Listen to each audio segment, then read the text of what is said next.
Zahid Gashkori sahab, thank you so much for joining us, and Raja Aamir Abbas भी हमें join कर रहे हैं। आप दोनों का बहुत शुक्रिया। I start with you. So data आप कह रहे हैं कि ये सारा आपके पास भी मौजूद है। जो ये अब लोग कह रहे हैं कि हमने तो डिक्लेयर की हुई हैं, और डिक्लेयर की हुई हैं तो फिर ये कोई प्रॉपर्टी रखना बुरी बात नहीं है। सो कितनी फाइन लाइन है? क्या ये एक डिस्टिंक्शन होनी चाहिए थी कि ये डिक्लेयर्ड हैं, या इनका मनी ट्रेल मौजूद है, या इन लोगों को अभी ये पेश करना चाहिए, दिखाना चाहिए? ये इस पूरी स्टोरी की पंच लाइन है कि जिन स्टोरी सामने आई हैं, प्रॉपर्टी सामने आई हैं, ख़ुद पाकिस्तान की अथॉरिटीज़ ने, फेडरल इन्वेस्टिगेशन एजेंसी ने बताया है कि 110 अरब डॉलर्स की पाकिस्तानियों की प्रॉपर्टीज़ बाहर मौजूद हैं। ये 110 अरब डॉलर रुपीज़ नहीं है, ये सुप्रीम कोर्ट ऑफ पाकिस्तान के सामने ये चीज़ें रखी गई हैं। मैंने जो ओवरऑल कंसोलिडेशन की है, मैंने ओवरऑल डेटा हासिल किया है ओमान में। मैं फ़ोकस कर रहा हूँ सिर्फ यूएई पर, जो मैं कई बार गया हूँ, वहाँ से डेटा हासिल किया है। पाकिस्तानी अथॉरिटीज़ के पास ये डेटा है। सवाल ये है कि जिन लोगों ने ये प्रॉपर्टी जो सुपर रिच हैं ख़रीदी है, क्या उनका सोर्स ऑफ इनकम पाकिस्तान में कंसोलिडेट करता है ये प्रॉपर्टीज़ ख़रीदने के लिए? दूसरा, पाकिस्तान का जो नेशनल लॉ है वो वायलेट किया गया है कि नहीं इन प्रॉपर्टीज़ ख़रीदने में? ख़बर क्या है इसमें? मैं आपको बताता हूँ कि ख़बर ये है। मैं दो एग्जांपल्स आपको देना चाहता हूँ इसी डेटा से, अपनी इन्वेस्टिगेशन से, कि एक आदमी है यहाँ पाकिस्तान में 24,000 रुपये सैलरी लेता है महीना, और उसके घर का खर्चा पूरा नहीं होता है। उसकी दुबई में, in heart of Dubai Marina में एक प्रॉपर्टी है, उसके नाम पे है, और वो कैसे ख़रीद सकता है? उसका पाकिस्तान में कंसोलिडेट नहीं करता जो सोर्स ऑफ इनकम है, और वह वहाँ वो प्रॉपर्टी ख़रीदता है।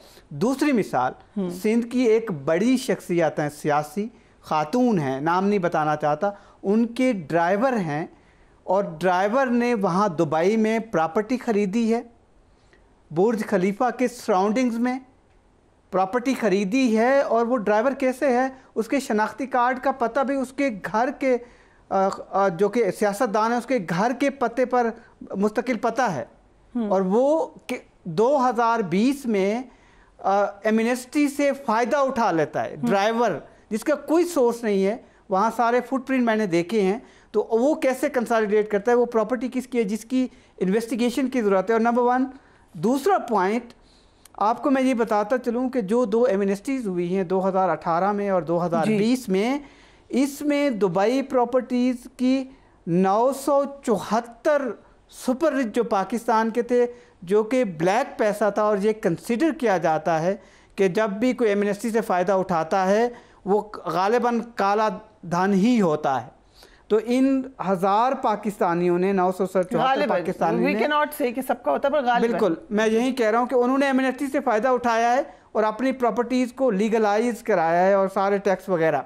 अब ये ज़रूरी नहीं है कि तमाम प्रॉपर्टीज़ जो हैं वो गैर कानूनी है, पैसा गैर कानूनी है, ऐसा हम नहीं कह सकते। ये इन्वेस्टिगेटर्स का काम है।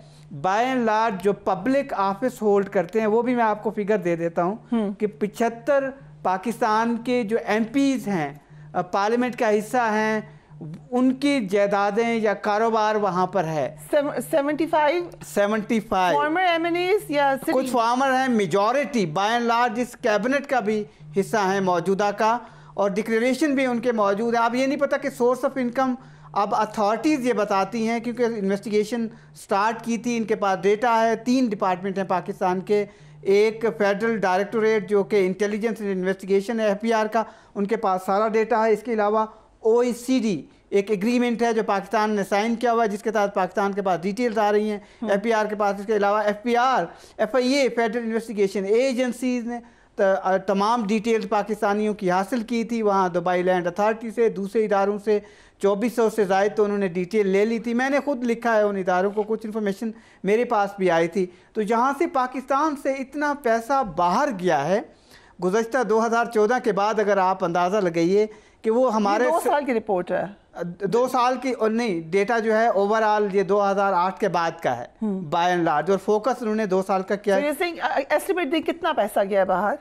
अभी ये बिल्कुल सेंट्रल बैंक को इस बारे में कोई ख़ास जानकारी नहीं है। उनका ये ख्याल है कि शायद $2 बिलियन बाहर गया है लिटिमेट तरीके से, जो सेंट्रल बैंक को मालूम है। लेकिन ये प्रॉपर्टीज़ तो अगर आज के असेसमेंट देखें, वो कहते हैं $11 बिलियन हैं 2016 में, और 17 में जब मैंने स्टोरी की थी, और उस वक्त के इमरान खान ने ट्वीट किया था कि ये मैं इसकी इन्वेस्टिगेशन करूँगा।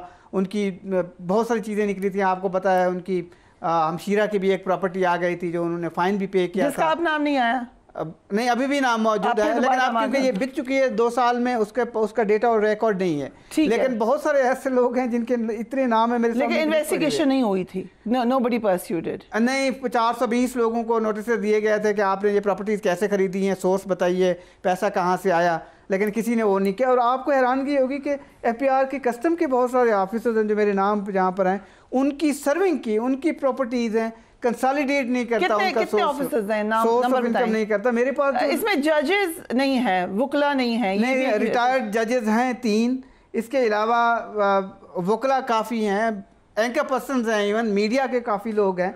मैं आपको सारी डिटेल अच्छा, मीडिया के लोग हैं इसके अंदर? यस, इसमें तो 600 पाकिस्तान की सुपर रिच खवातीन भी शामिल है। Very interesting. चले, वुमेन एम्पावरमेंट की बात होती है तो on light note I come to you Raja Aamir Abbas, what should be the course of action now legally? अब आगे कैसे चलें? बहुत से लोग ये क्लेम करें हमें गलत बीच में डाला जा रहा है, कुछ लोगों का नाम यकीनन गलत भी आ रहा होगा, उनका लीगल चैनल होगा, डिसाइफर कैसे होगा ये?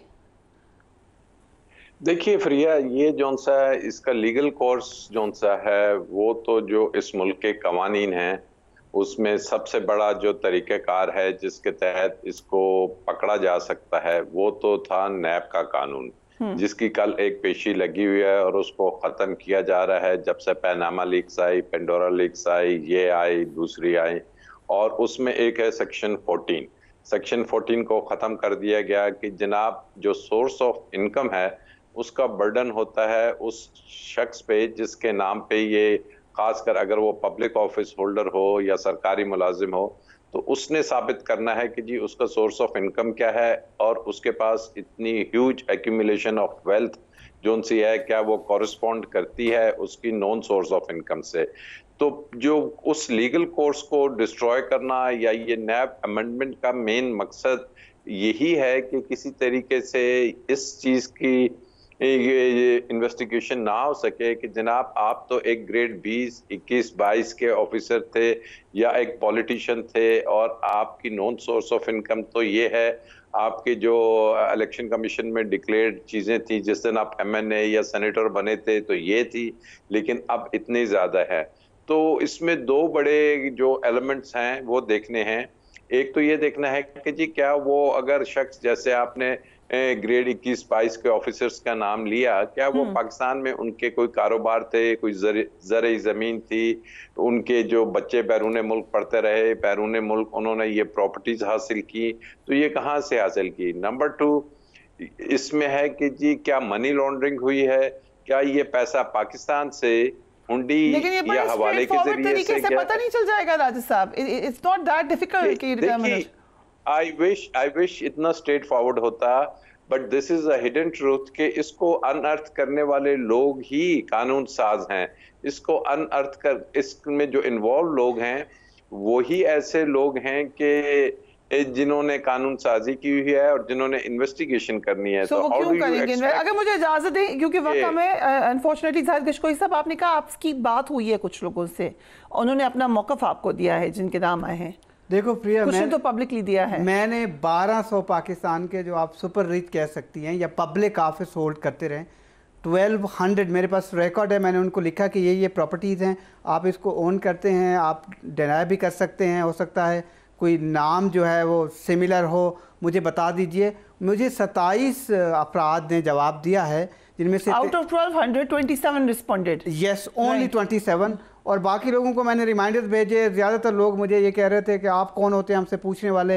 एक ने तो मुझे ईमेल किया कि आप मुझसे क्यों ये पूछ रहे हैं, आप कौन हैं। मैंने कहा आप पब्लिक ऑफिस, आपने कहा मुझे धमकी भी मिली है, पब्लिक ऑफिस होल्ड करते हैं। मैंने कहा आप कैबिनेट मिनिस्टर हैं इस वक्त कैबिनेट मिनिस्टर नहीं, पहले पिछली गवर्नमेंट में, तो इस वक्त भी हैं। मैं उसको डिस्क्लोज नहीं करना चाहता। आप पीटीएम की पिछली गवर्नमेंट में और अभी की गवर्नमेंट में, अभी भी गवर्नमेंट में है, तो नाम ले, तो उन्होंने नहीं, मैं इसलिए नहीं करना चाहता। उन्होंने मुझे कहा कि जी आप, ये मेरी प्रॉपर्टी नहीं है, ये मेरी प्रॉपर्टी नहीं है, मेरे नाम सिमिलर हो सकता है, तो लिहाजा मैं आपको जवाब नहीं देना चाहता। और क्यों दूँ? मैंने कहा कि आप पब्लिक ऑफिस होल्डर हैं और काफ़ी गुस्सा ईमेल एक्सचेंज हुआ है मेरा, तो मैंने कहा ये आपकी ज़िम्मेदारी है कि आप बता दें, आपकी नहीं है तो फिर इनफ मैं उस पर इन्वेस्टिगेशन कर रहा हूँ और मुझे लगता है कि ये प्रॉपर्टी उन्हीं की है, राइट। और लेकिन मुझे इस पे पूरा कमांड नहीं है, इसमें पब्लिक डोमेन में उसका नाम अभी नहीं जो देना लोग कह रहे हैं हमने डिक्लेयर किया है, उसमें किसको कंफर्म कर सकते हैं आप कि दे एक्चुअली? बहुत सारे हैं।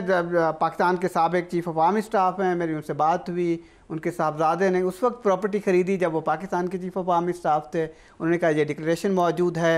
इसी तरह से जो सियासतदान है, फॉर एग्ज़ाम्पल मोहसिन नकवी साहब से मेरी बात हुई और उनकी अहलिया की प्रॉपर्टी सामने आई थी, उन्होंने कहा ये डिक्लेयर्ड है, हमने बेची थी फिर दोबारा ख़रीदी है और सोर्स ऑफ इनकम भी बताया हुआ है FPR को। इसी तरह से सुहेल ताजिक जो कि इंस्पेक्टर जनरल पुलिस हैं, AJK के सर्विंग ऑफिसर हैं, उन्होंने सारी डिटेल शेयर की कि जी मैं वहाँ पाकिस्तान के एक बाहर काम कर रहा था, नौकरी कर रहा था। अगर आपने शेयर करना हो तो इट्स प्रीटी स्ट्रेट फॉरवर्ड, लेकिन आप कह रहे हैं एक large number of people have not shared this. Courage चाहिए। जिस तरह मैं आपके प्रोग्राम में देख रहा था, इनकी फर्गूसन ने सुप्रीम कोर्ट को बताया कि ये 150 अरब